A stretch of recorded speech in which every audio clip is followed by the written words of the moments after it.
Нефтебаза күйіп жатат. Резервуар Абаканская 123.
Lokalizatsiya 11:29, likvidatsiya 11:32. Kabul aldım. Praktikалық машык өтүп жатат. Ошоларга силер өз көзүңөр менен көрүп атасыңар. Азыр нефть базадагы резервуарда толтурулган күйүүчү заттарды кандай өчүрүү керек экен. Мына азыр прямой атака кылды. Жана силерге айтып аткандай эле көрдүңөр. Андан тышкары коңшу жайгашкан резервуарларда баягы муздатуу иштерин жүргүзүп атат. Охлаждение да, путем охлаждения. Окуу болот дегенден сабактардан тышкары келдик. Бул жерден биз көргөн боюнча эң маанилүүсү бул команда менен иштеш керек экен.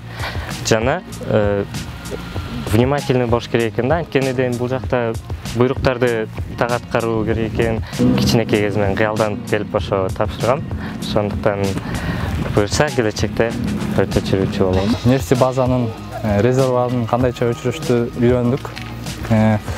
Бул жактан кайсы тарабынан кандайча кылып өчүрүштү, жана пенаны кандайча асканын, лестница менен кандайча иштегенин жана башка маалыматтарды билип алдык. То, что мы учили вот в теории, сегодня в практике показали, да, нам.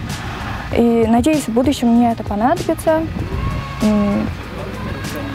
И я тут еще поняла то, что командная работа очень многое значит. Студенттерден алып келген максатыбыз студенттерди ушул практикалык машыгууларга катышуусу да.